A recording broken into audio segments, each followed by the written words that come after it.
व्याकरण में आज हम लोग पढ़ेंगे वाच्य में अकर्तृ वाच्य। इसके पूर्व के वीडियो में हम लोग वाच्य की परिभाषा, कर्तृ वाच्य के बारे में पढ़ चुके हैं। तो सबसे पहले अकर्तृ वाच्य शब्द का अर्थ। अकर्तृ वाच्य अ प्लस कर्तृ प्लस वाच्य 3 शब्दों के योग से बना है। अ का अर्थ होता है नहीं, कर्तृ का अर्थ होता है कर्ता और वाच्य का अर्थ होता है बोलने का विषय। तो इस तरह से अकर्तृ वाच्य शब्द का अर्थ हुआ जिस वाक्य में कर्ता बोलने वाला न हो, अर्थात कर्ता नगण्य हो। और अब स्पष्टीकरण, अकर्तृ वाच्य क्या है। तो बेटा, जिस तरह हम कर्तृ वाच्य को सबसे सरल तरीके से छोटे बच्चों की बातचीत से समझ सकते हैं, उसी तरह से अकर्तृ वाच्य को भी सबसे सरल तरीका है समझने का छोटे बच्चों का बातचीत। लेकिन दोनों में अंतर क्या है? कर्तृ वाच्य को समझने के लिए हमें बच्चे की उस समय की बात को सुनना है जिस समय बच्चे ने कुछ अच्छा काम किया है, और अकर्तृ वाच्य को समझने के लिए हमें बच्चे की उस बात को सुनना है जिस समय बच्चे ने कुछ नुकसान कर दिया है, कुछ गड़बड़ कर दिया है।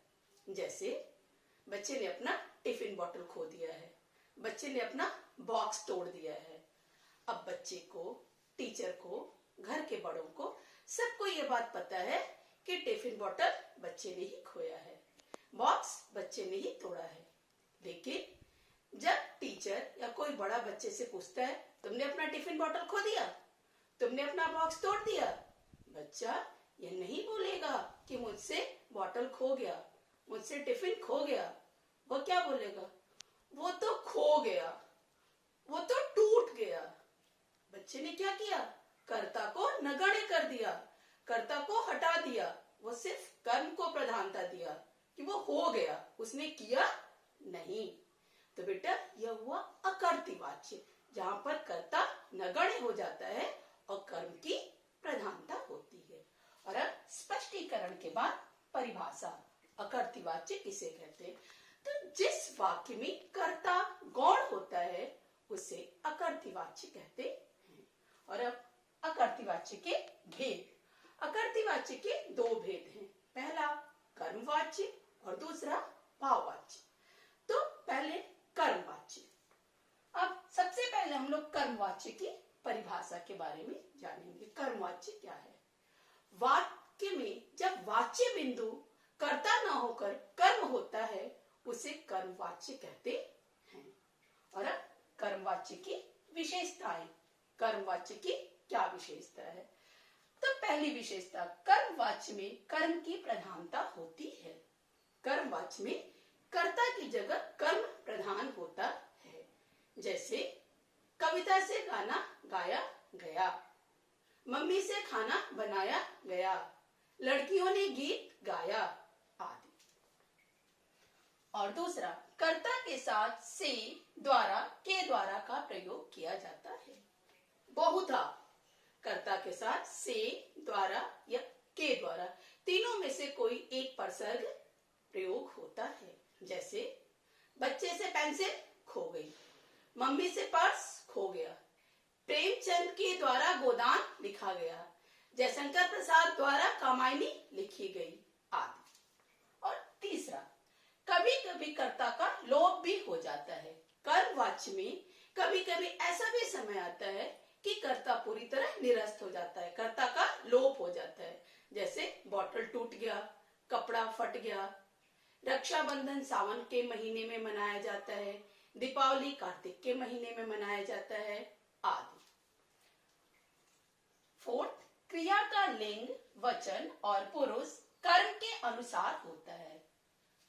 कर्तृ वाच्य में जहां क्रिया का लिंग, पुरुष और वचन कर्ता के अनुसार होता है, वहीं कर्मवाच्य में क्रिया का लिंग, पुरुष और वचन कर्म के अनुसार होता है। जैसे मैं नहीं चल सकता, मैं नहीं चल सकती, मुझसे नहीं सहा जा सकता आदि।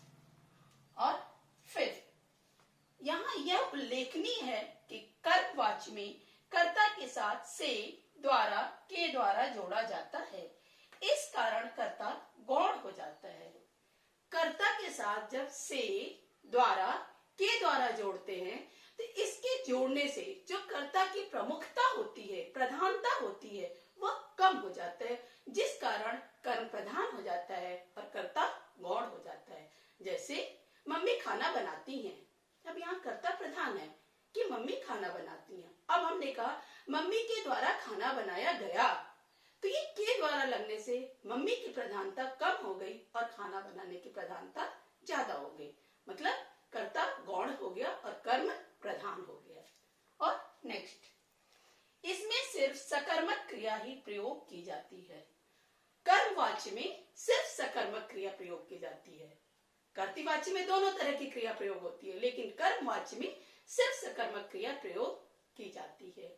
जैसे शिक्षिका के द्वारा छात्रों को शिक्षा दिया जाता है, मम्मी के द्वारा बच्चों को प्यार किया गया, बच्चों से दिन में फल खाया जाता है, आदि।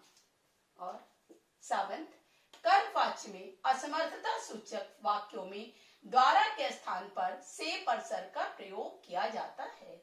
ये वाक्य केवल नहीं के लिए प्रयोग होते हैं और कर्ता की असमर्थता सूचित करते हैं।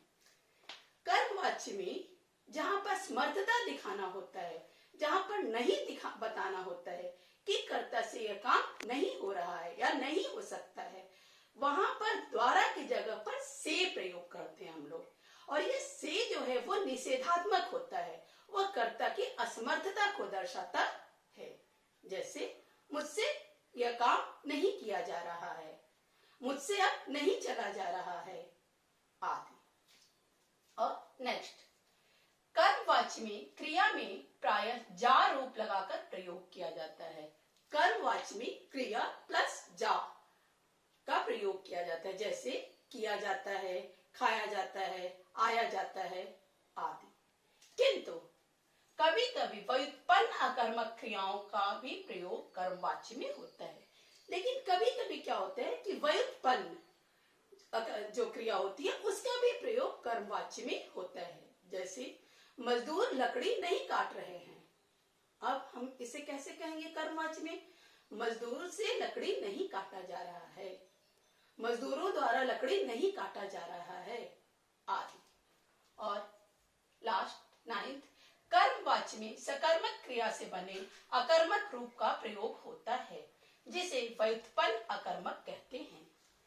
हिंदी में वाच्य में ऐसी भी क्रिया होती है जिसका प्रयोग कर्मवाच्य में होता है। वह क्रिया क्या होती है? वह क्रिया होती है सकर्मक से बनी अकर्मक क्रिया, जिसे कि अकर्मक का व्युत्पन्न रूप कहते हैं। व्युत्पन्न अकर्मक मतलब सकर्मक से बना अकर्मक रूप। जैसे खाना पक गया, अब पकाना से पकना, दरवाजा खुल गया, खोलना से खुलना, ग्लास टूट गया या ग्लास फूट गया, तो तोड़ना से फूटना। यह क्या है? व्युत्पन्न अकर्मक क्रिया है। और यहाँ पर हमारा यह वीडियो पूरा हुआ। कर्मवाच्य के बारे में शेष बातें अगले वीडियो में। धन्यवाद। आपका दिन मंगलमय हो।